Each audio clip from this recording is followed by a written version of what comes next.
Welcome to the Best Music Podcast with Dan Spencer. My name is Dan, and this week's featured guest is Corrado Rustici. Corrado is a multi-instrumentalist, platinum-selling producer and composer. In 1979, Narada Michael Walden invited Corrado to join him in San Francisco to form a band and production team, which later included Randy Jackson and Walter Afanasieff. The group produced international hits for Whitney Houston, Aretha Franklin, Herbie Hancock, George Benson, and many others. As a producer, Corrado has also worked with, get ready for this folks, Andrea Bocelli, Clarence Clemmons, Eric Clapton, Jeff Beck, Jimmy Smith, John Lee Hooker, Luciano Pavarotti, Sheila E., Stevie Ray Vaughn, and Stewart Copeland.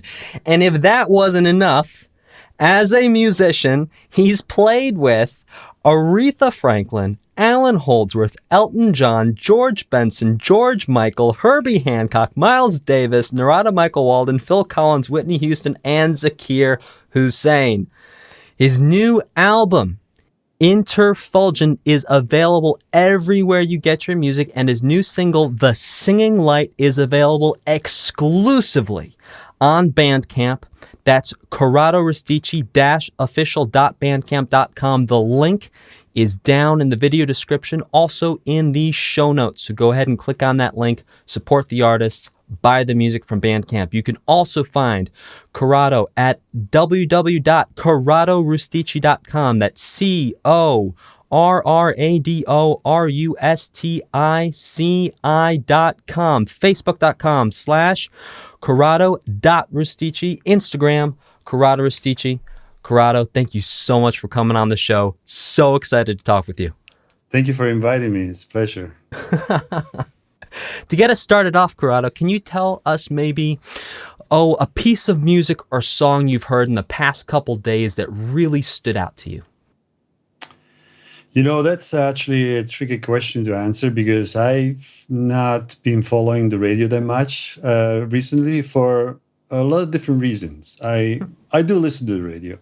I moved to Berlin last July, so they play a bunch of different kind of music than the States. And so I'm actually kind of getting acquainted to what's going on here, which I actually like because they play more of a mix. It's not as selective as it is, in the States.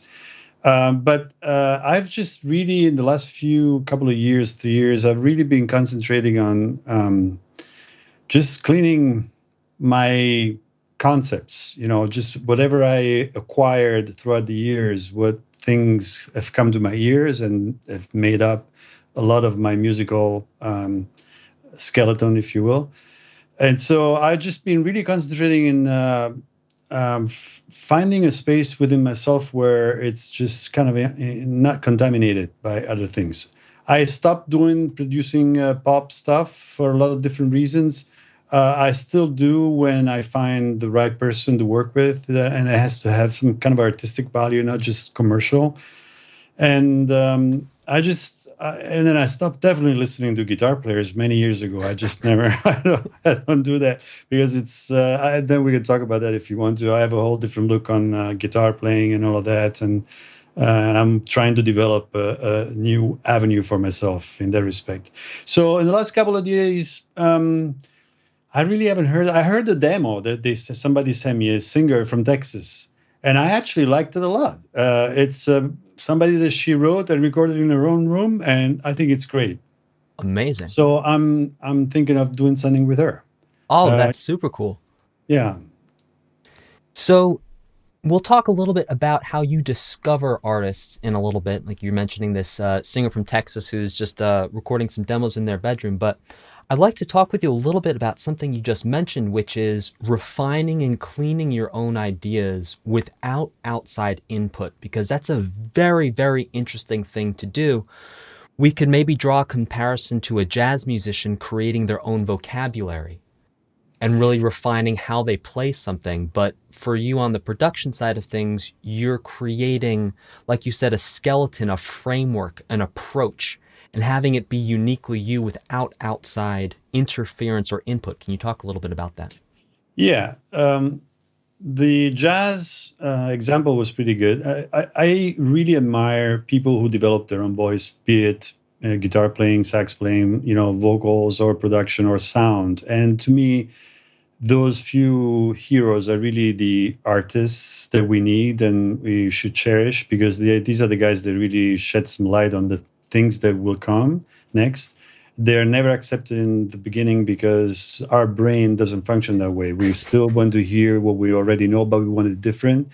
And so we kind of submit ourselves to this endless torture that we hear in postmodern entertainment industry, and we can talk about that too. How in the last 20, 30 years, a lot of things changed. I was very lucky to grow up in an era when it was all new. Everything was new. The technology was new, like the multi-track recording, the electric guitar. There was an explosion of things that happened. And unfortunately, it's become stagnant, in my opinion. We have things that do it better and faster. But for people who are not present at that time, they really don't fully realize how different that was when it came out and why it had so much an impact and why it created this industry of ours, right? So I have a problem with the industry that has totally confused the issue between entertainment and the art of music. They're two separate things, and people have to be aware of that. There's an industry that works and gives jobs and creates money and the economic thing for one purpose, and that is to make money. It is the allure of creating popular personas. So young people or anybody would love that, the ego worshiping, basically. But that has got nothing to do with making music and creating art, because that is a whole different discipline and a whole different outlook on what you're trying to do. In fact, that goes against. They kind of like, it's a paradox. We kind of like grow up and study an instrument or a skill like production or engineering or whatever.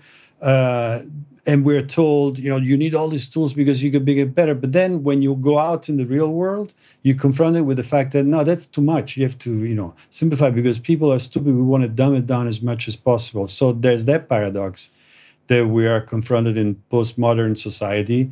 I call it, we've been living it for the last 2 decades, just this wave that is going out, fortunately, where everything is flatland. There's no time to in-depth research of anything, of any kind. We copy and we paste, we listen to hearsay and it's truth, and that's why we have fake news, and that's why we have fake music, in my opinion, So that, I'll go back to your question. And with that within that context, I felt that what I was hearing, it wasn't really useful anymore to me. It wasn't like what I was hearing, and not because I'm nostalgic. I never look back. I don't really miss anything. I just noticed the difference because I was fortunate to live it.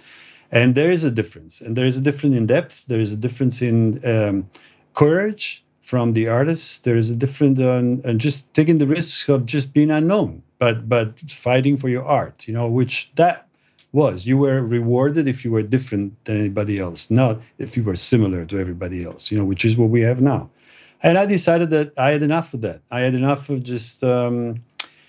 I don't really need to go back to elementary school. I mean, I graduated, and I think that in any musician's or any person's life, for that matter, but in my case, after I was lucky enough and fortunate enough to for like 40 years almost to have a lot of success and play and record with everybody, basically, that I could think of, I didn't feel like I needed to repeat that cycle. I felt like any musician should just evolve at some point. You get older and you just refine your skills because you want to, now that you felt like you've had your feedback, financial and popular, from the world, that you're good and your ego feels good about it, you can actually now work on developing new skills and not repeating the same thing. It's very difficult for pop icons, and I know a lot of my friends and people that I work with, once you get into the gilded cage, it's very difficult to give up. And you're actually kind of a prisoner of your own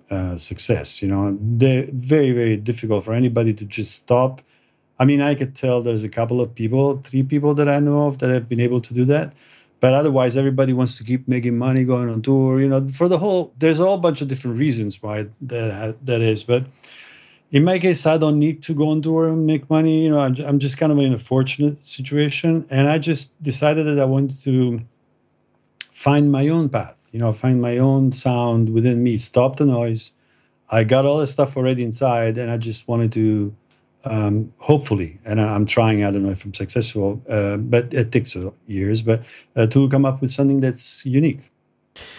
Do you think that we could distill it down in terms of saying that this postmodern past 20 years that you're talking about, music as a product, and as a product, it needs to have some continuity from a past product because there's a group of people who are willing to buy this type of product. And so because there's a group of people willing to buy, listen to, support this type of product, this type of artist, to have access to that group of people, you need to fit into that sphere. Yes.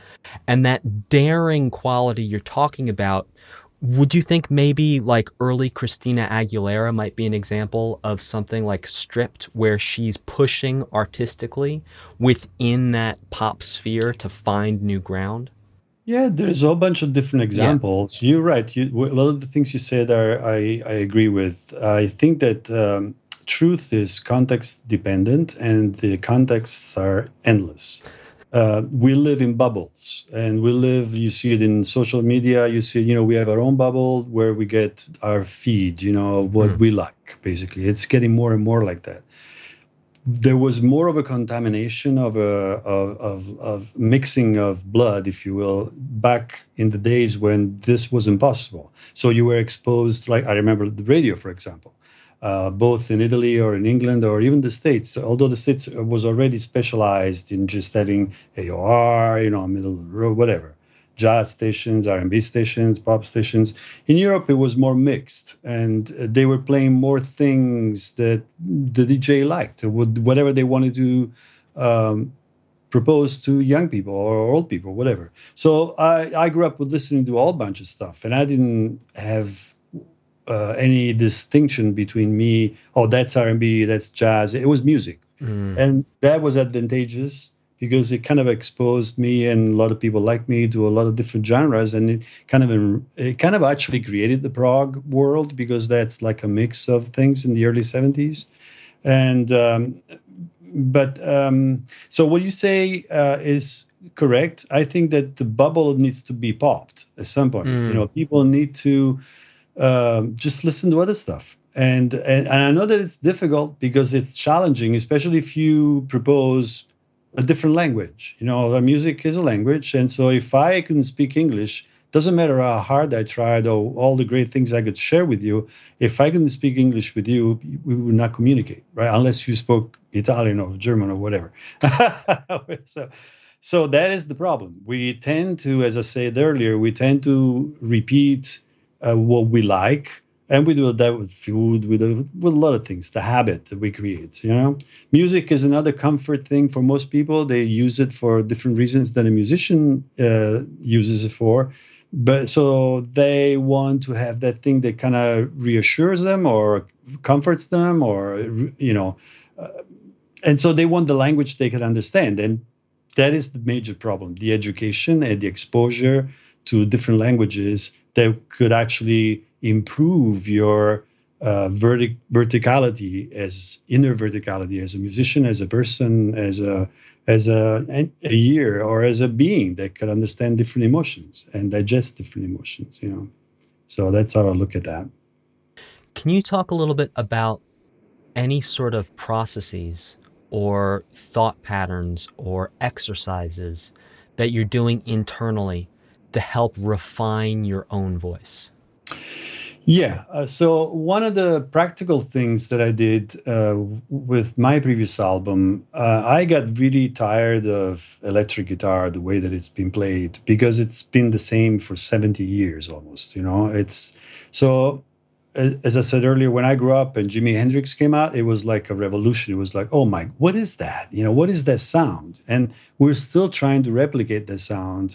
And we're still playing that way, not as good, in my opinion. Everything just like the music that you hear on the radio.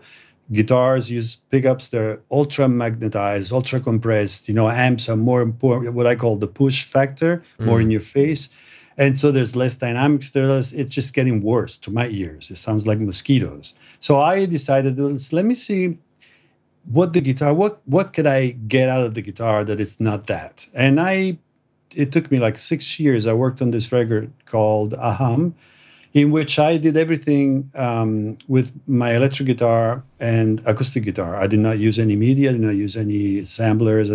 So everything that you hear, basically, from the drums to strings to voice, almost, it's all guitar. It was a really long process, and it was not as easy.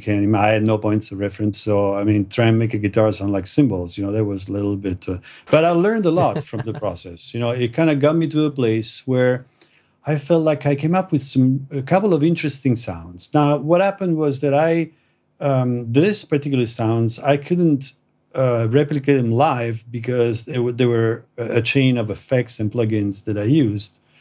And so I talked to the owner of this company called DV Mark. They make really great amps, and I endorsed their amps or whatever. But I asked him if he was interested in helping me put this sound into something. In fact, this sound now is going to be a pedal coming out in September. And I think a lot of guitar players are going to like it. Not just guitar players, but musicians.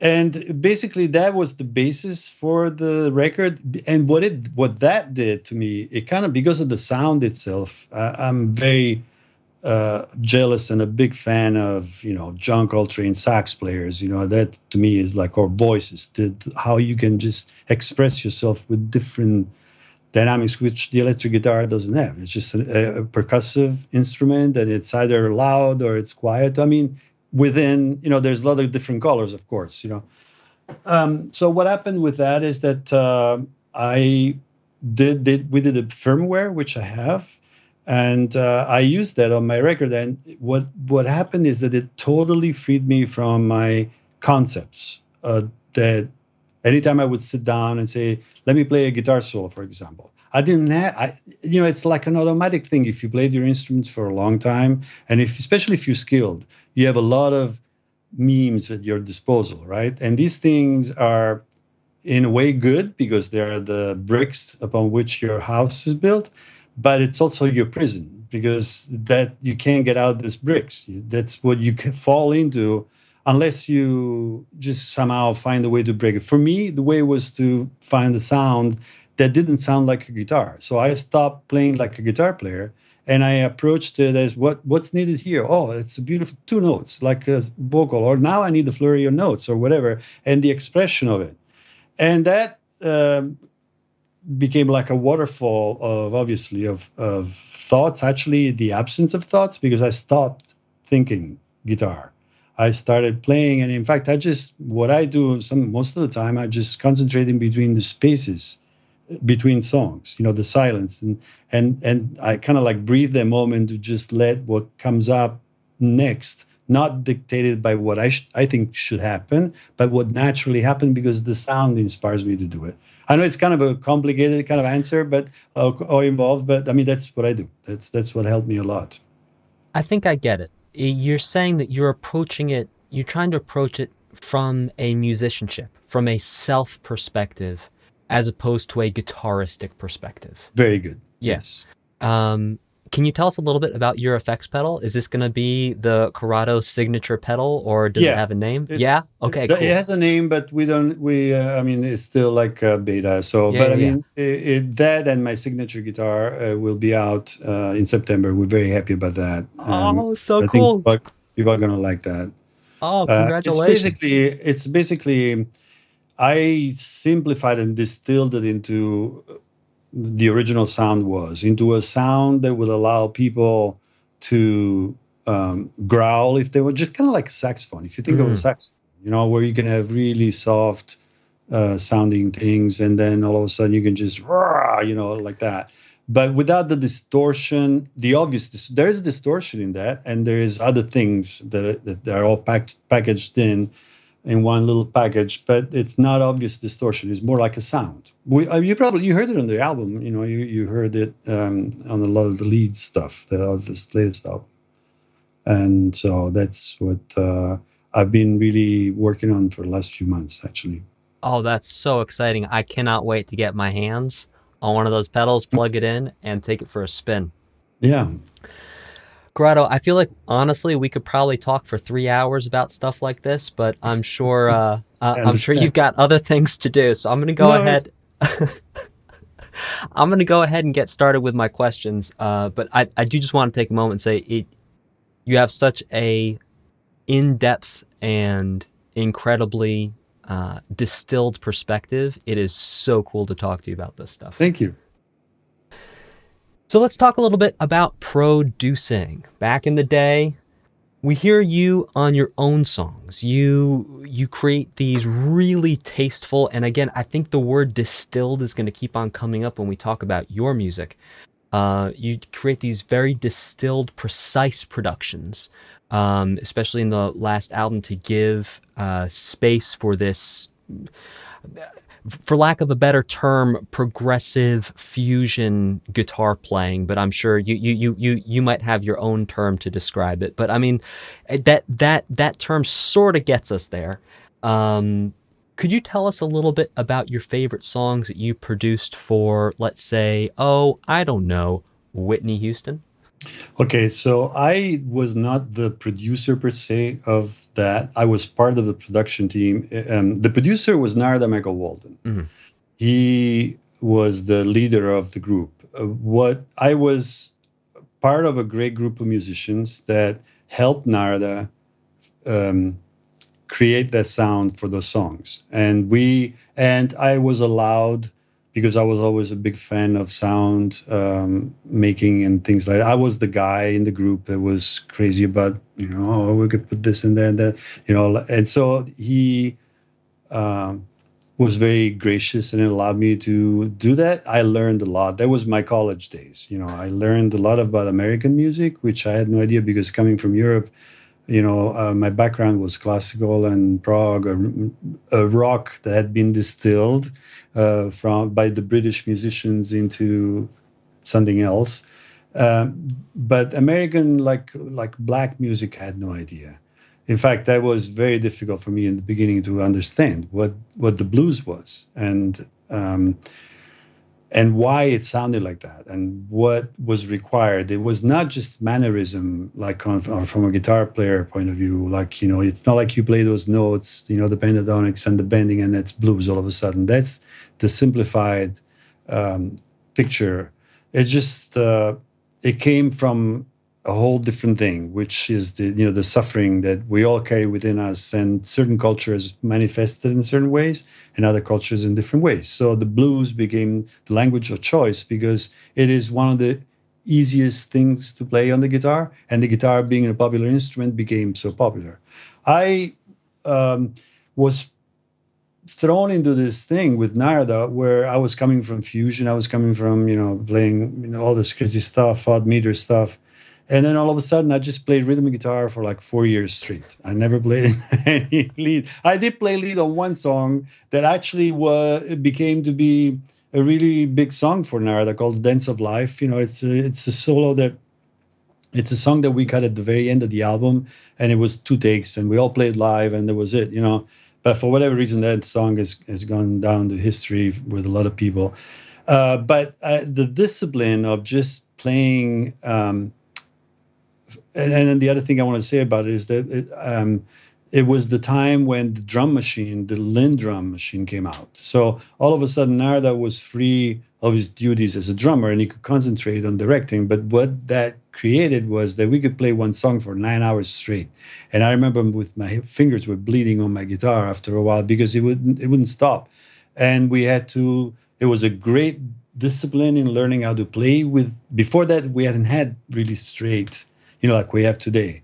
So those years were so formative, and I had really understood, and I studied Narada, and I just let go. I just threw in there all my crazy ideas. That a lot of them ended up in the records. A lot of them were thrown out, but it was great, almost like a thesis. Like you go to school, and then the blessings of just being exposed and actually play with all these great people, which is very different than what I had been exposed to, which was, with the turntable, listening and trying to decipher what these people were playing. It was all of a sudden you're in a room with these guys and it's language and it's like, oh my God. And then you have to talk or shut up or whatever, So those years, I am always grateful to Narada for giving me the opportunity.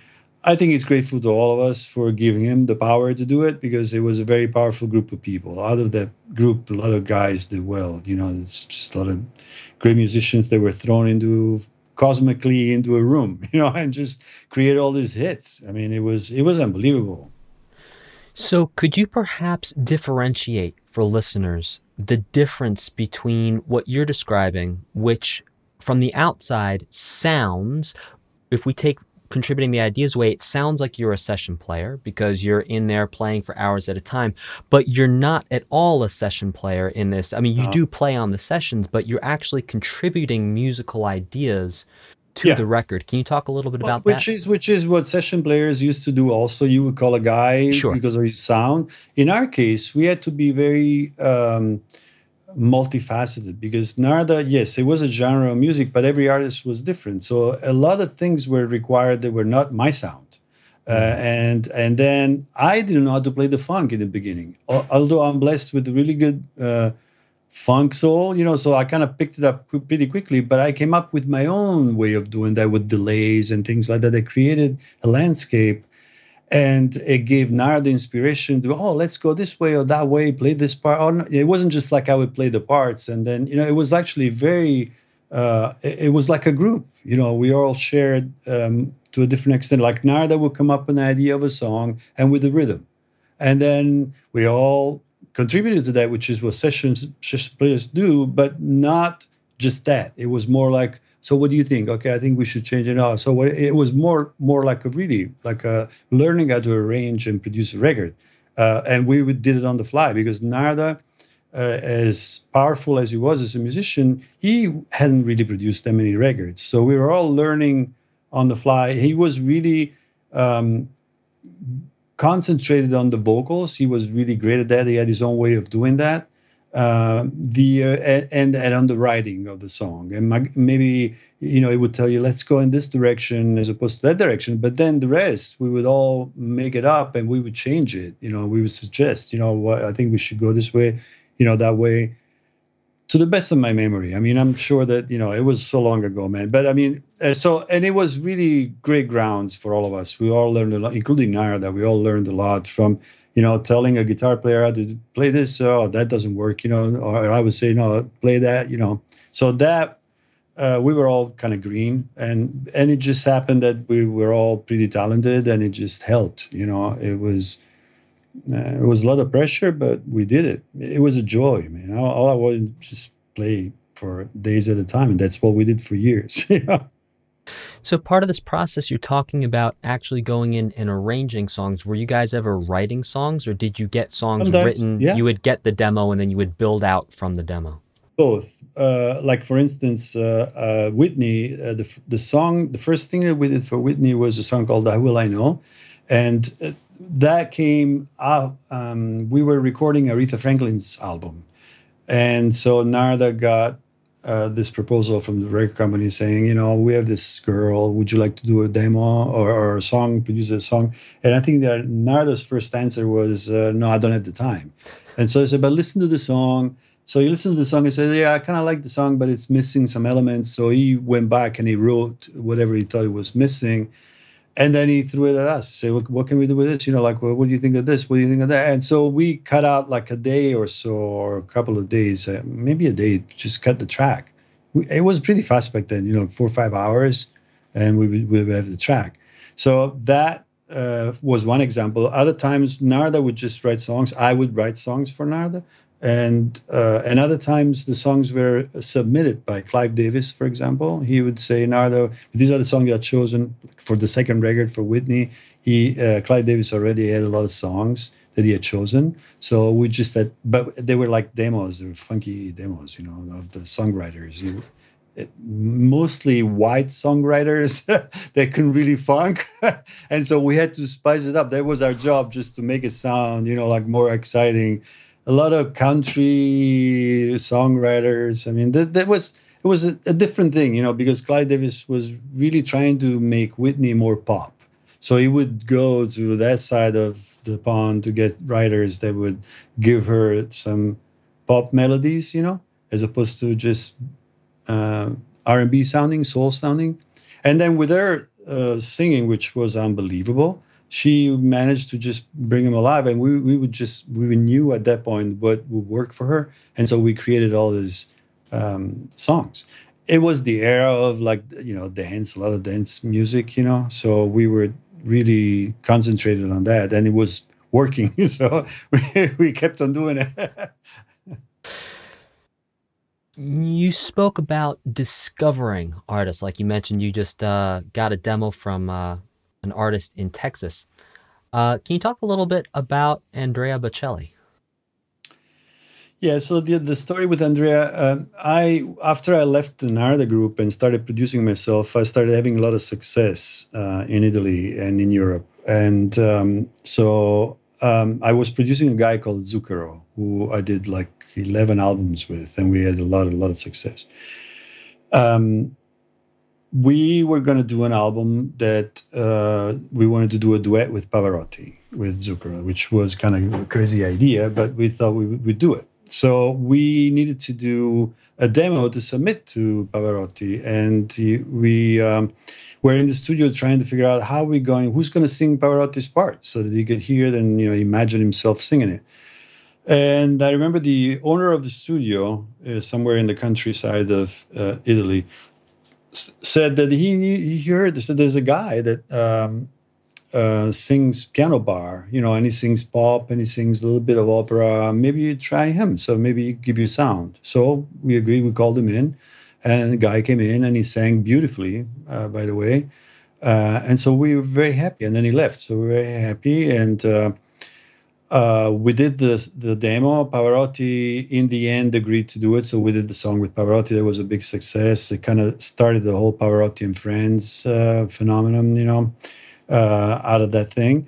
And we were going on tour to promote the album. And at that time, I was also the musical director for the band for the tour, for Zucchero. So we thought that we would call back this person so that he could sing the song live. Otherwise, we'd have no way of singing it. And he did. He accepted it. So while we were touring, the head of a label heard. She was there for another reason, but she heard this guy sing, and she decided to sign him. And that's how Andrea got signed, and that's how Andrea Bocelli, the whole thing started happening. So, that's how life is sometimes, Wow. And then I ended up working with Andrea on one of his albums. I did like 3 songs I produced and later.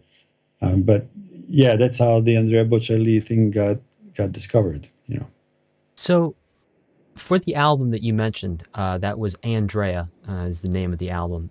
You're listed as producer, arranger, audio production, main personnel. Maybe you can clarify what that is. Guitar.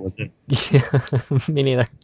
Guitar, keyboards, programming, and string arrangements. So can you talk, you said you did 3 songs. Can you talk a little bit about the process of what it was like to do those 3 songs and how many other people you might have actually brought in, how much you did yourself, why it was important to do all these things yourself? Yeah. So with Andrea, like I've done with a lot of other artists, big artists, that they call me because they want to renew their sound without losing their old fans. That's always the very, very difficult.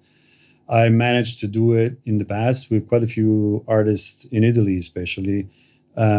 But that's a very difficult thing to do. I mean, that you don't want just to turn off your old fans. You also don't want to repeat, the same thing that we were talking about earlier. They want to hear the same, but different, right?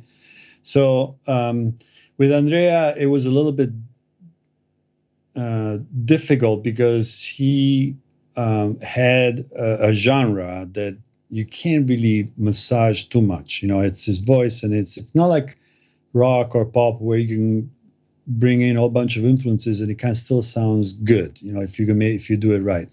With this genre, you have to be careful. So I did like I always do. I did all my pre-production. I arranged, I wrote all the parts, and just to try out different avenues like I always do.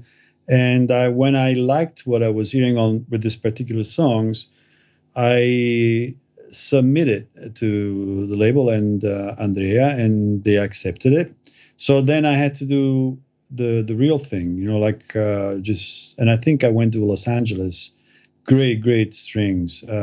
I forgot the arrangement. The arrangement was mine, but the conducting part was done by this woman, fantastic. I'm sorry, now I'm forgetting her name, but she was the one who kind of translated to all the musicians, and I was able to stay in the control room to just see, because I've had a lot of experience in the past like that, where it's very difficult with orchestras to blend them and make them sound in tune, with our tuning, which is unusual to say the least. What we use in Western music. For classical music, it's not like that, the tempered tuning. I did everything, and I did all the arrangements, and I played a lot of the stuff myself, actually. Besides the drums, I did the drums with Steve Smith at the record plant in South Toledo.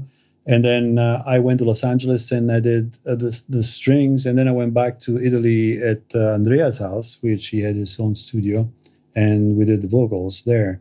And that really was it. But it was difficult to do, because it's, as I said, that voice carries such it doesn't go too much. I mean, although he could actually sing pop, because that's what he was doing before he became Andrea Bocelli.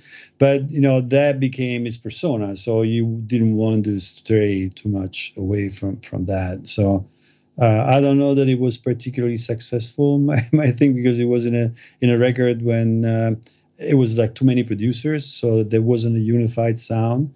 But I was happy to do it. It was a great opportunity for me. It was great. And, it'll always be there. So I'm happy. So is part of the result that you get credited for all these things and you take all these roles on an album, is part of that due to your pre-production process of demoing everything out, where you're doing it yourself and it's just your world and you're sort of moving everything around? No, I mean, I do the pre-production where I work everything out, because it's just like writing a chart, basically. And I'm good at, with the computer and all the programming and Pro Tools and all that, and with sounds. So I'm able to do that. I do all of that. But then, in the end, I have to redo everything again. I have to, at that time. Now I do everything and just keep it in my house, basically. But back then, we had to re-record everything properly. So I had to replay everything and just tell the musicians, what to play and not to play. And, like you produce a record, basically, take care of the sound and just work your chart. And, when they're actually playing it, make sure that the chart is what you wrote and not something else, and make adjustments, if it doesn't work what you wrote, all of that. Sure, but what I'm trying to get at is this pre-production process that you're talking about, and then you go into a record and you are, string arrangements, keyboards, programming, guitar, production, arranger, producer. It really feels like, from a production standpoint at least, like this is your world, and you're breaking off a piece of your world and then you're bringing it in and then creating a boat for Andrea's voice to sit in. Yeah. Yes, yes, it's exactly that. And for better or worse, that's how I work. My model has always been like George Martin, like the Fifth Element, where it's not just there picking the songs, which is a job in itself, picking the song, handling the musician's psychological aspect, the record company, the pressure, all that's involved in producing a record, right? Because in the end, it's your responsibility. You have to walk that bridge between artistic vision and product. And they're investing money and they want you to make sure that this guy gives them a product that they could sell, right? So that was the part, that's a part in itself, and it's difficult. In my case, I just like George Martin, I'm involved, for better or worse. I'm not just sitting there, okay, I don't like it. Oh, see what you got. I try to suggest things. And I think that's actually the more proper way to do it. Because if your car is broken, you just don't go to the dentist to have it fixed. You have somebody who knows about engines, and that's musical problems. There's always problems that come within an arrangement or recording session, and somebody has to know how to fix it. And so I think you need to be a musician, first of all, if you want to be a real producer, or at least have a knowledge of what the music is about, so that you can make helpful suggestions, not just, I don't like it, give me something else. Anybody could do that with an opinion, and so that, and a lot of the times I've been co-writing songs with the artists that I produce. So, but then, you have to respect the artist. You just don't go in there and say, that's the beauty. It's like Armani. You can make a great suit for anybody with any body shape. That's how I think about it. It's like you have to make sure that whatever musical context you create, that person will shine and will be at their best with some risks. You cannot just play it safe and you look good that way. Just like a movie, you accept roles, or the director will find different ways of having an actor behave or act. It's the same with production. So I like the fact that I can spend time and build the arc, so that I know where I'm going. At least we're not going to sink. I know that we're not going to sink. And then from that point of view, I'll take in any suggestions from people that I work with and musicians that I get involved. But what happens is usually that I work the stuff so much that it really makes sense musically. So it's not like I call a musician or a drummer. I never had a guy say, "Oh man, that part I can't play that part." It's actually they're very happy to play the part because it makes them sound good. So yeah. So but that's only because I enjoy doing it. It's not because I want to. I actually enjoy the musical process. I enjoy being involved that way.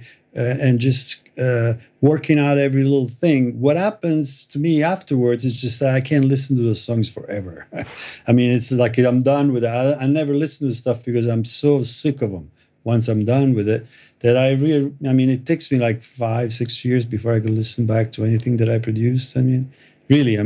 But that's the price I have to pay, So you've collaborated with so many artists, musicians, producers, labels, executives from labels.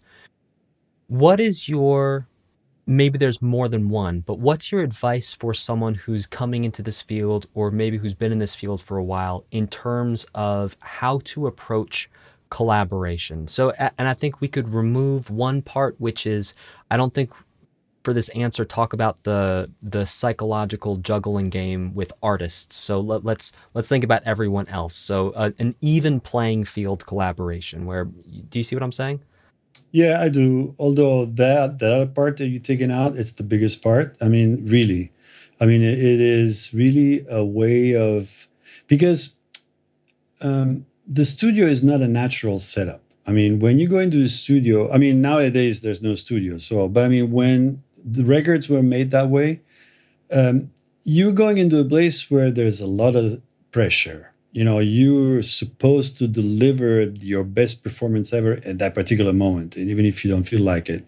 And there's a lot of insecurity, usually, riding not so much on the musicians they play, although that plays a role, but the artist himself or herself.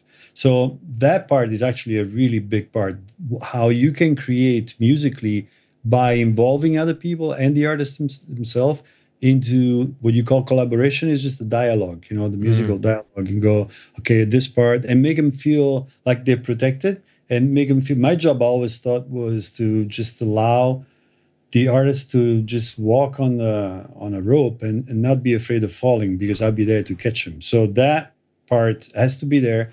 And then the collaboration, it's actually, it's important because you want the input from the other musicians, and you want to be open. You don't want to be, that's my sound, dude. That's all I can play. You never get called again, basically. Or it's like it's counterproductive. It's not, music is made. Music is a dialogue. So there are roles that need to be respected, especially if you're young, but even if you're, all the biggest names that I ever worked with, they're so humble. They just do whatever I mean, you have to, because you know that you don't know anything basically, and you're always exposed, and all your I know this and that, all your knowledge, it always gets tested, and you're always in situations where you can't really cut it. I mean, and you have to be able to deal with that and say, look, okay, I don't know. Let me open myself up to whatever I can contribute without, that's my sound, or that's the part I hear and that's it. If you talk about the players, from the producer point of view, it's the same, because you might have, like me, might have all a great idea of how that works, and then you hear it with real musicians, and you have to be ready to go, okay, that doesn't work. Instead of forcing things with, and so you take their suggestion, and I don't know if that's what you were asking me. I don't know if I'm actually answering. Yeah, Okay. absolutely. So involving musicians in the process, and then the collaboration when someone from the label side of things might have a note for you on a record. How would you handle that? Yeah, that's a whole different thing. I mean, Yeah. because it's got nothing to do with music, Mm-hmm. I mean, that is the professional side of things, and you have to take into consideration because they're paying the bill, and it's their money, and they're actually, you're at their service. I mean, you're at first at the service of the artist. You're trying to help. It's not a power job where, oh, you're going to sing this. It's actually, how can I help this guy sound better, right? And then, as I said earlier, then you're in between. You have to then take into account, uh, uh, let's call them suggestions, or from people who have no Mandates. idea. No, they have no idea what, they have all different outlook, and what they think it should be, and for whatever reasons, and they're usually wrong. Most of them have nothing to do with how that musical part, and so then you have to either work your diplomatic way into changing their mind because you know that that's wrong. But usually when you work with people that people respect you, if they hire you to do something, that's not really that bad. I mean, it's sometimes they might say something and you take it into consideration. If you think it's viable, yeah, let's change it. Because they might help selling the record. From that point of view, from the musical point of view, I mean, I've done so many sessions. I mean, infinite. I just don't even want to tell you about the comments that you have to listen to, especially when you're not famous or you don't have the power to call the shots. You just have to do it, and it's like, this is wrong. It's like, it's wrong. And in fact, it's always wrong, because musicians know music. I mean, if they're musicians, they know. They speak the language. They know when something is not working out, and they just accept it because they're getting paid for it, and for other reasons, and that's why it's important to talk to them. What do you think? And that's why Narada was talking to us. What do you think about this? How would you change it? And that's how music was different, in the respect that it would be different every time, because it's people contributing to something. It's not just a guy on a laptop and just sampling and just, okay, that's it. And some like this great guitar player I saw, a great comment they had, that today's popular music is some guy with a laptop and an aspiring celebrity next to him trying to sing over the loops, basically.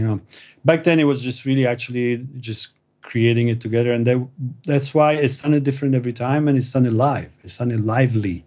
It sounded like with the spirit.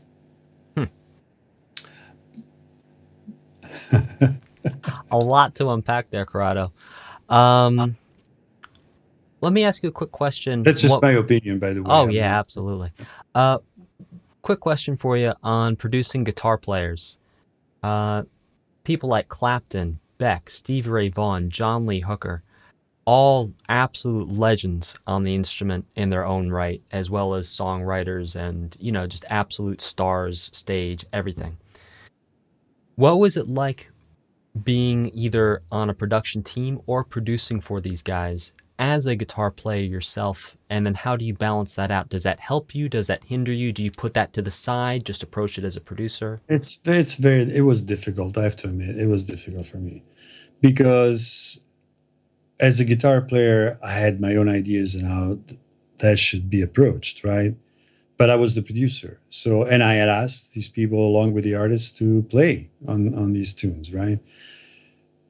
And maybe we could go back to what I was talking about earlier about the collaboration being open, and then accept the fact that, okay, you might have an idea, a concept of what should happen, and it's not. And so what's happened? Okay, this, and then usually, and I don't want to name names, but usually then basically this is pre-Pro Tools days, so I had to fix it. I had to somehow find a way to fix things, to make them sound within the song, because once these people are gone, you're left with the artist, and they have the same doubts that you have, and they're like, okay, it doesn't sound that good, man. So, but I mean, I'm not saying. I mean, I had the greatest time with all of these guys, and a lot of them were my heroes. In fact, when I met Eric Clapton, who came to see us live with Zakir, the first thing I told him, we went to dinner, and I told him, look, man, when I was 12, I knew all your solos by heart. I just, you were the greatest.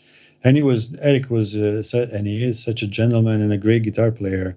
For me, it was just a joy to work with him. Jeff Beck, the same. Stevie Ray Vaughan, the same. Stevie was such a fantastic person to work with. Very, very humble, and just trying to please, like what you would do. But it is difficult because as a guitar player, and I'm a very opinionated guitar player, unfortunately. So I actually heard other things that I was hoping that they would play, and they didn't. So I just went, okay, that's what they wanted to hear and what they wanted to play. So let me make this so that it will work with the song, and that was my acceptance of the thing. And it did what it were supposed to do. They were all great, and they all brought in their art, and it was, I mean, I have nothing bad to say. It's just that being a guitar player, it's like a singer listening to a singer, you just, so that question was, I had sometimes a hard time just going, that note right there, really? That kind of stuff, that, okay, that sounds good. Really? You played, that. So that was going on within me, Speaking of guitar playing, let's talk about your new single, The Singing Light, which is available now at bandcamp.com. And again, the link to that is in the video description or in the show notes if you're on audio. So The Singing Light showcases flawless, tasteful, distilled, precise production and these burning guitar leads, much like you had on the last album. This, by the way, can you maybe correct my pronunciation on the last album?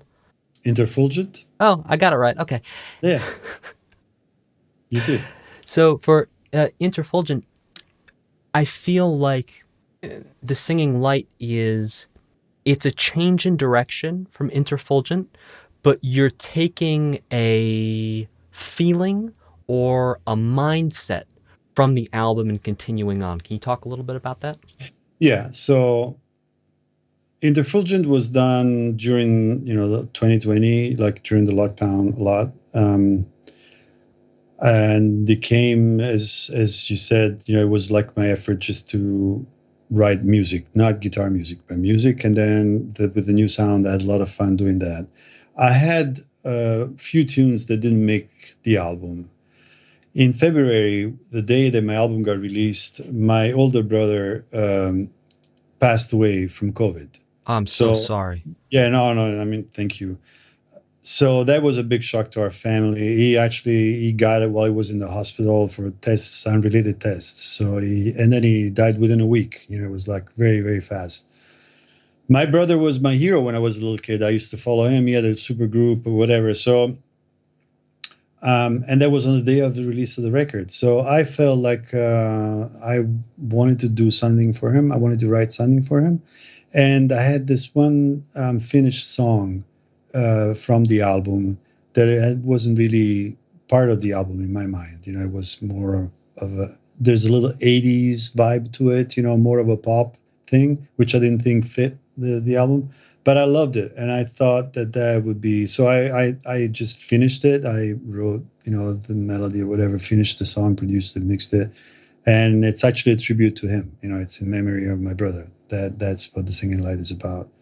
And I just put it out there, even against any kind of promotional skills, because I'm still promoting Interfulgent, the album. But I felt within me that I had to do this for my brother, so I just did that, and it had to be something that was more close to singing, more like a song, more of an emotional thing. So maybe that's where you hear the difference. Yeah, I think the difference too is in the level of intensity in the production. The production has this softer, gentle side to it, whereas on Interfulgent, it can be very directed and driving, if that makes sense. Yeah. Also, on that song, there's a lot of great input from on the keyboard side from Alex Sargento, who played on that, and he was very helpful and great. I enjoyed. He played on a lot of the songs in Interfulgent, not all of them, but on this one he did a lot of keyboard stuff because he helped me finish the song. So yeah, it's music.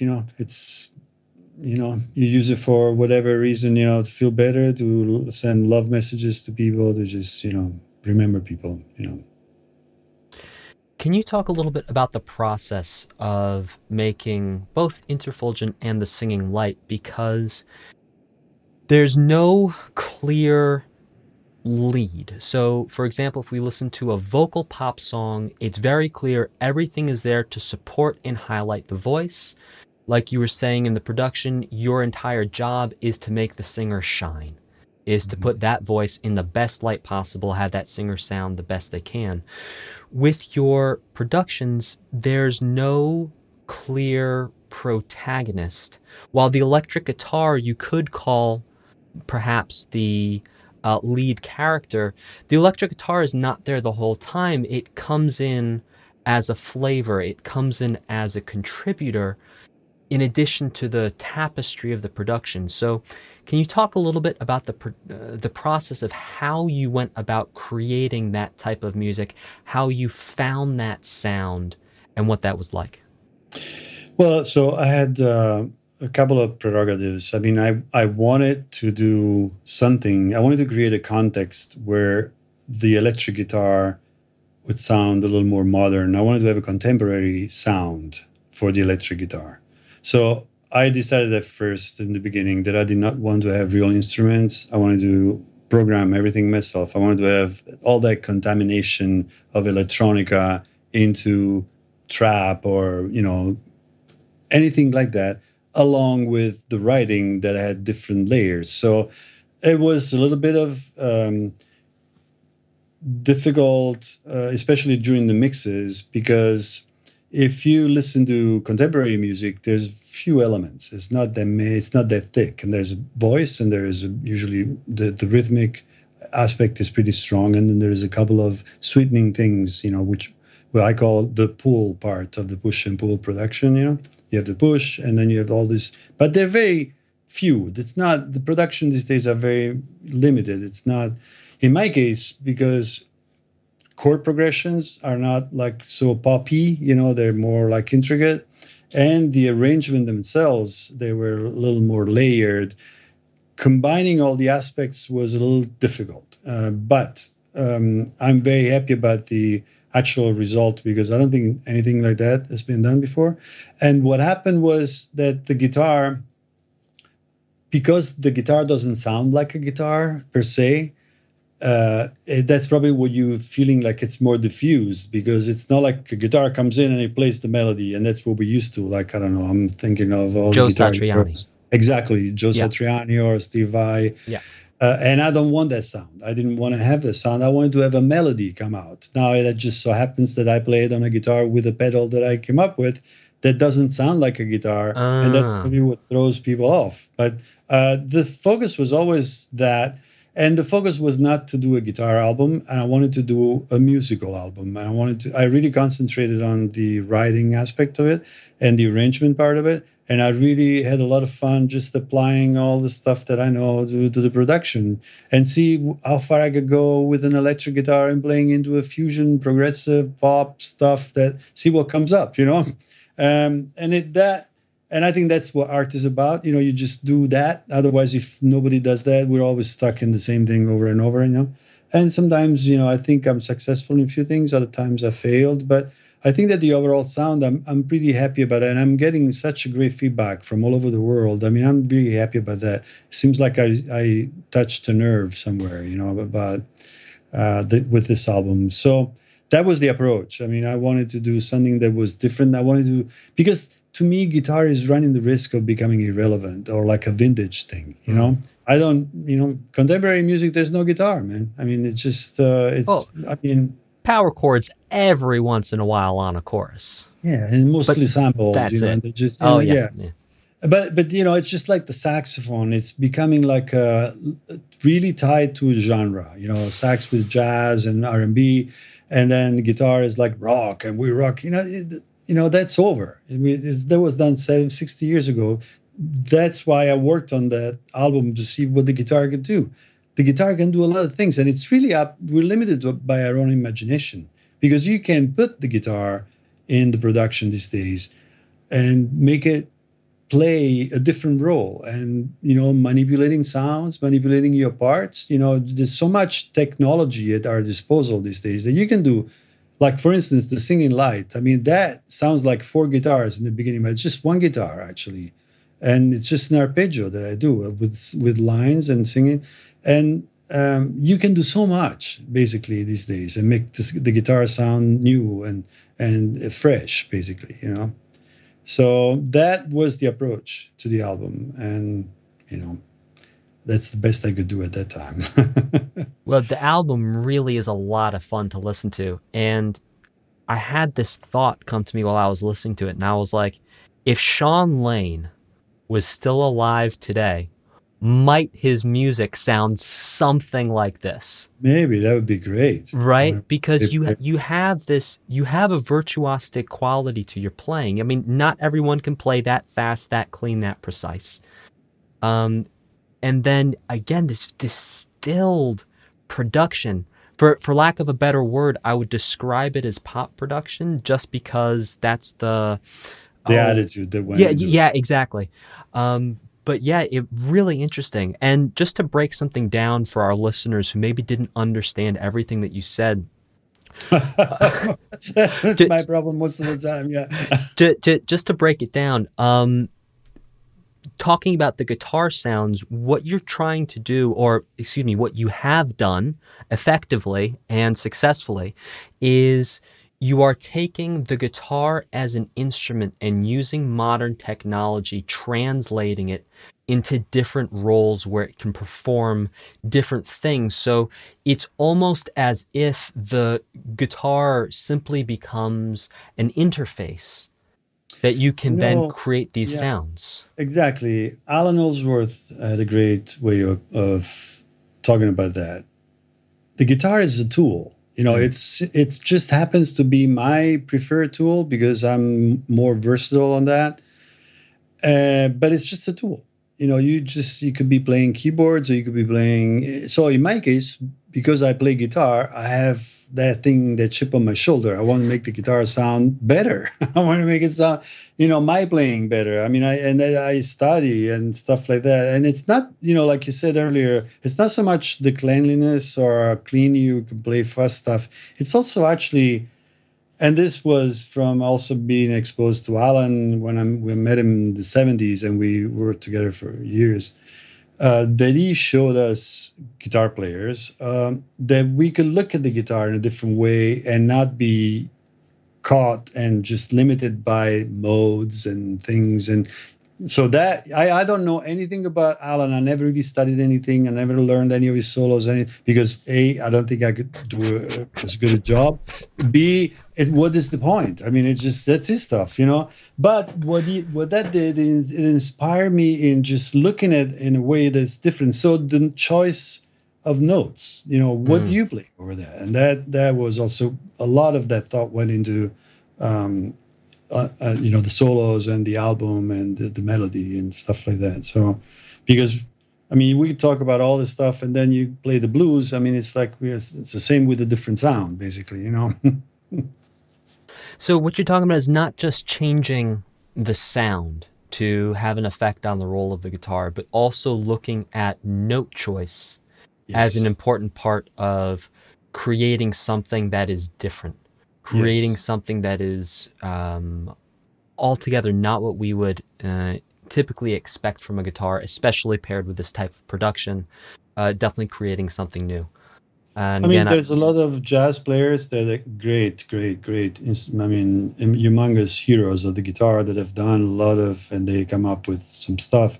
And I don't put myself in that category. I'm just a learner. I'm just here to just trying to make some music. I think in my case, what really helped me were two things that were really important. One was the sound, and once I had the sound, was actually the fingering, because the fingering. Because see, if you look at it, the guitar, differently than the keyboard, the guitar can play the same note in 4 different places or 3 different places of the neck, and they all sound different. So your choice of where to play that note on the neck, it's not like a keyboard where every time you play that, it's always the same, right? There's no difference in note. You can only play that one note in one place on the keyboard. On the guitar, you could do a different place. So that... and that was trial and error, and that's where Allan's sound in my head helped me think differently. Okay, so the fingering of this could be, and that totally opened a whole different thing for me. It's just like years ago, like 10 years ago, and I'm trying still to make it better, and just approach solos and melodies in a different way that I think would be inspiring to myself first, because that's really the thing, and just give other guitar players maybe suggestions and ideas that they could play differently, not be stuck in just the same modes over and over, So what you're talking about is, on a piano, there's only one E3 note. We play that one E3, it's going to sound the same every time. Right. On the guitar, you have 3 E3s. You can play with traditional fretting. So traditional, no harmonics, no fancy stuff. 12th fret, low just E. The basics of the instrument. Yeah. So 12th fret E3, 7th fret on A gets you another E3, 2nd fret D gets you another E3. And each one of those E3s has a different sonic quality to it. It has a different timbre, it has a different feeling, has a different emotion based on where it is on the string. And so what you're talking about is actually experimenting with different note combinations in different places on the guitar to get those different shades, those different colors. And with the pedal, I discovered that sometimes just the note will ring out such in an expressive way on one string and not the other. Like usually on the G or D strings, when you go up after the 12th fret, it becomes kind of dark and kind of like not as... And so I would have to change the whole thing because it sounded better in the other position. So, and that would bring me to, okay, but from here, how do I go there? And then you find different paths that will take you to the next note, and that changes, and that becomes something unexpected that you hadn't thought about before. So that's the process that I was talking about that helped me a lot. And you can hear this process both on the album Interfulgent and the new single, The Singing Light, which is available at Bandcamp. Links in the description below, or if you're on audio, in the show notes. Corrado, let's move into the second half of this podcast. It's going to be a quick half, though, not proportionally half, but second part. You can answer these questions as fast as you want, rapid fire. What we're looking at is talking about everything that goes on around the music, because talking about note choices, it's important. Talking about sonic qualities, it's important. But all those things can't happen if, for example, you've not slept, you've not ate, you're not taking care of yourself in the right way. You can do it for a time, but over the long period, that can't happen. So when we look at trying to maintain good focus, good quality, good creativity, about how many hours of sleep do you think you need to really be on the ball? For many, many years, I slept like 5 hours a night because I would just be working. In the old days, recording an album, arranging was really more laborious than what it is. Now we have the luxury of, okay, I work 5 hours, I'll just do some editing, and work tomorrow because we could work at home. Back then, it was like you had those 3 weeks where you had to do everything. So for a long time, I just slept a little, but I was a lot younger. So that really, and in my case, I've always been really into exercising, and I meditate since I was 18. So so I never really. I did my drug days when I was 16. So and that was and it's, okay, that's that. Okay, I don't whatever. And so I think that obviously taking care of yourself is important, and being a professional is important. That's your job. That's actually your livelihood. So you have to take care of your body. You have to take care of your art. You have to study. You have to allow yourself hours where you don't even, if you can, don't even think about music, and just rest. And just like I said, the space in between the notes, where that's really that empty space is the most prolific and creative time that your brain can have, basically, because then it comes from the unknown, it comes from the inside, and the stuff that comes up is unexpected and it's creative. That's creativity. So yeah, I would say just take care of yourself, take care of your business, because now you have to do it your own. You don't have managers. I mean, they do, but I mean, you have to know a lot of stuff. You have to. That's the other thing that is difficult. You have to learn so many skills, which we all have to have, to do everything, and just to make it work. And it's getting more and more crowded, as usual. We lost all the middle class of musicians, and artists. There's like whatever 20 on top. They make 90% of the business, and then it's poverty, basically. So people are struggling to make themselves heard, but that's okay. You have to do that. That's your generation. You got to do it. That's your problem. I worked mine. I worked my problem. Ooh, in the words of Corrado, that's your generation. That's your problem. So I mean, isn't it though? I mean, if you can, I can't it's fix it for true. you. It's true. It is true. I did that. I had to work it myself. Nobody could tell me how to do it. You just do it.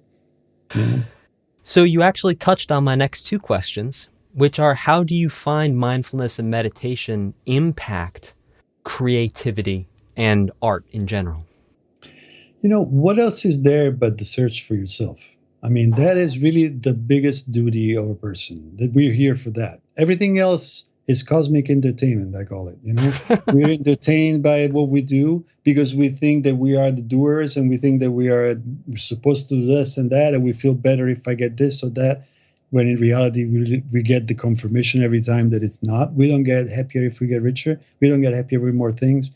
We don't get happier by possessing other people or other things. So what else is there? I mean, that's, and if there's one great thing about the music is that sometimes as musicians or as listeners, we can get to that point without anybody telling you.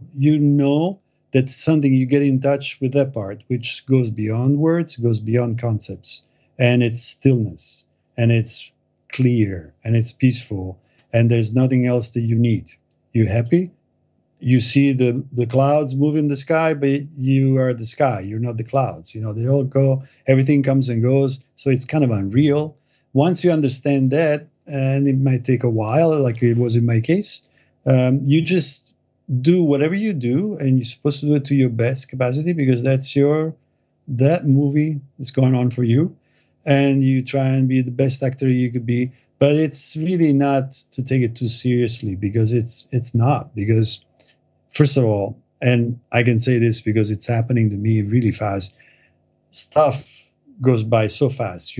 Before you know it, it's like, whoa, 40 years have gone by, you don't even know. I mean, when you're 30, I never thought about it. Oh, everything is in front, everything, you want to work for that. But then it's like all of a sudden everything is behind. Not that I feel this way, but the rope gets shorter and shorter. That your time is not. So you think about things that are really important that you found out in your life that were never away, like the same feeling that you had since you were 2, 3, and now yourself. You feel that part. It's always the same. It doesn't get older.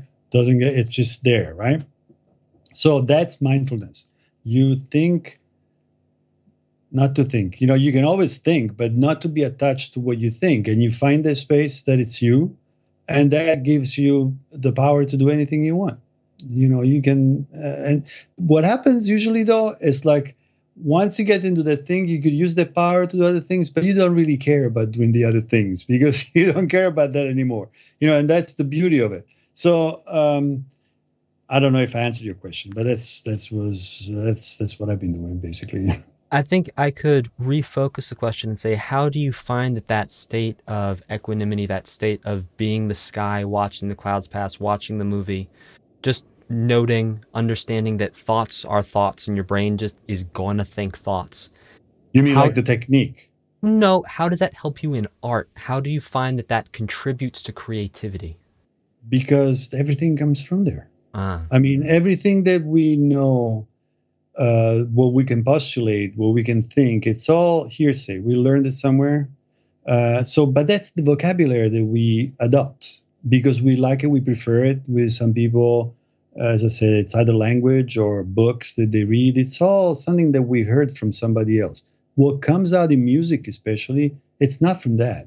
It comes from a space that it's not quantifiable and it's not understandable. It's a great mystery that just finds a voice. And if you are a clear channel, this stuff comes out powerfully. I mean, I know when I was doing it, I knew when the stuff was coming through. Oh my God. And you know that it's not you, and you know that it's going to be powerful. And it did. I mean, I don't know. I was aware of those moments, in my life. And then you just trying to get as close to that as possible to make it happen as much as you can. Once I understood that that's the source of everything in my life, I just wanted to be there all the time. So I had to find techniques, and I tried a lot of different ones, and I found, in time what works for me this time in my life, and I, that's where I go. How do you find that exercise impacts creativity? You mean physical exercise? Physical exercise. Well, it's always great. I run every day. It's a great time to just love your body, just to you get in touch with it, how it feels, why it suffers or it feels great. And then to know that it's for you to use. And so trying to respect it and keep it, exercise is great. I mean, it clears my mind. I mean, this morning, I always had my best arrangements come up to me while I was running. Anyway. But I'm also a big kite surfer. I've done that for a long time. So that also was a great time. Like I would work for hours on an arrangement in front of a computer. And then in California, from 1 o'clock on, there's the wind that comes up.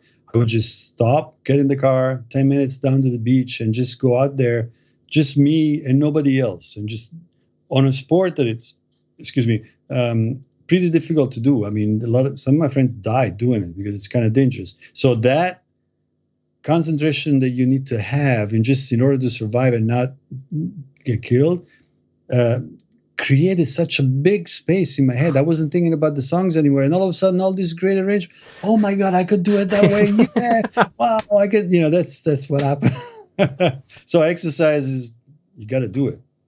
Yeah. Let's talk a little bit about practice, because like I mentioned before, your guitar playing really is at a certain level. Do you have a time or times of day now that you like to practice? I don't, man. I have 2 kids and that really put a big wrench in the whole schedule thing. I practice not as much as I would like to. I did practice a lot when I was younger. Mm-hmm. So they gave me some facilities. I do practice a lot though before anything musical that I want to do. And usually it's not so much, trying to get faster or whatever. Now it's really about the language and how to go from one platform to another. I mean, chordal platforms.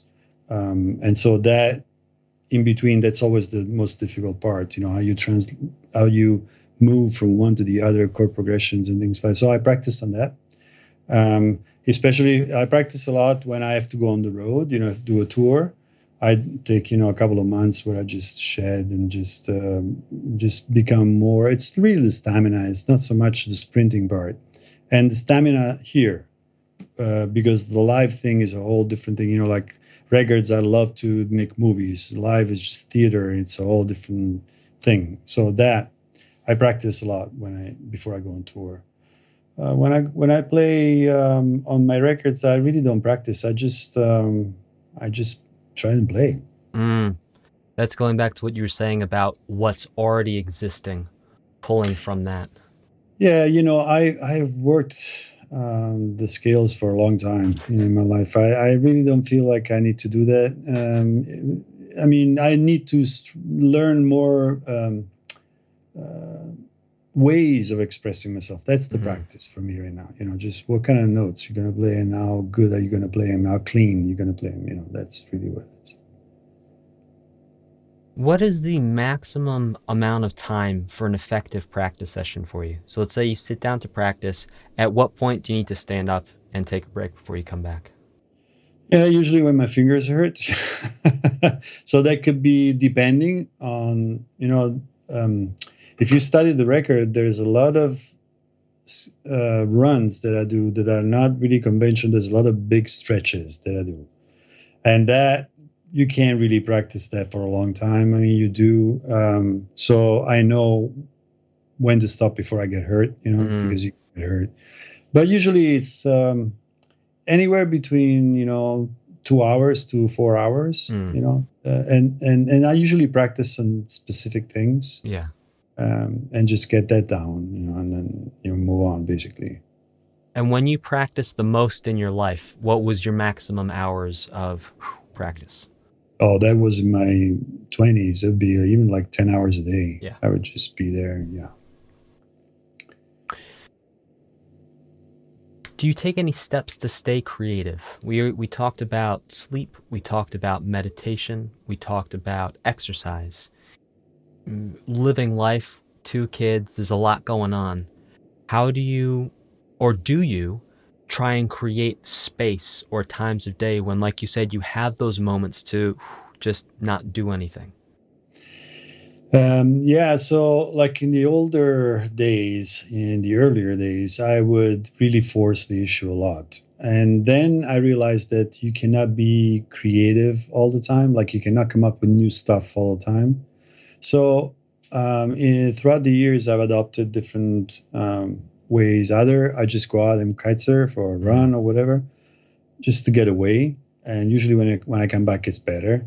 And other times I just accept the fact that it's like breathing, and then you have to breathe in because otherwise you can't breathe out anymore. So I try to stay musically involved, but sometimes I just don't even want to, sometimes I've gone through periods where I don't even want to look at the guitar for months, like 2-3 months. I don't even touch it.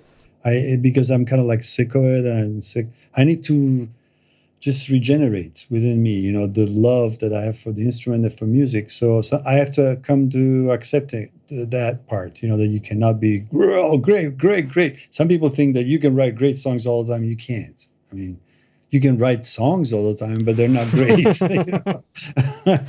Or you can play guitar all the time, but it's not great guitar playing anyway. But so I learned that. I said, okay, well, let me take the time when I feel that way to do other things. That's what I do.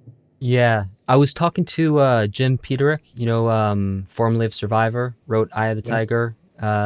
He was talking about how if he has to write a song, or if he writes a song for someone and they tell him no, they turn the song down, he won't write anything for 48 hours.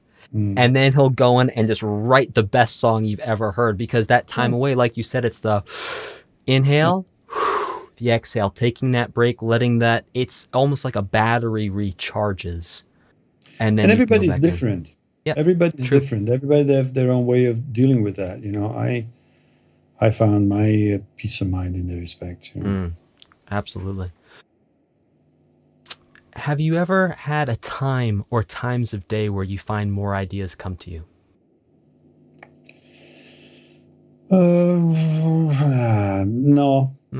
I'm a morning guy anyway, but I like mornings. I like to get up really early because at night I don't like nighttime that much. I used to love it, and I don't like it anymore. I guess it comes from the fact that I can't get any sleep because my kids are not letting me sleep. But so that's one thing. I think afternoons tend to be where I really gel everything, but morning is the main inspiration. It's not nighttime for me. Mm. And thinking to back in the day, like you say, you're doing album after album, release after release, producing, playing. Did you ever have a point where you burned out? And you actually sort of talked about that now, not wanting to look at the guitar for 2 months. In my mind, that's sort of a creative burnout. But have you ever experienced sort of full-on creative burnout? And then how did you deal with that to bring yourself back? No, I didn't. I was so excited. I was Really? so happy. I was so happy that all this stuff was happening. And that's why I left Italy. I wanted to be involved with all these great names. And I just rode the wave, It was great. No, Awesome. I didn't feel like burning out. No, but maybe because I wasn't doing drugs or stuff like that. I was just playing music, And to me, that was great. I mean, it's a great privilege, man, to be able to do that. So how can you burn out on that, Well, Corrado, that was my last question for you. You have anything you'd like to add before we call it a day? No, thank you very much. I really enjoyed this. Thank you. I hope that it will be good for your channel and all the good stuff, Oh, well, thank you so much for coming on. Corrado, you can find his new album, Interfulgent, is available everywhere you get your music, and his new single, The Singing Light, is available exclusively on Bandcamp. Link in the description below. If you're on audio, it's in the show notes. You can find him, CorradoRustici.com, Facebook.com/Corrado.Rustici, and Instagram.com, Corrado Rustici. Corrado, thank you so much for coming on the show. Thank you.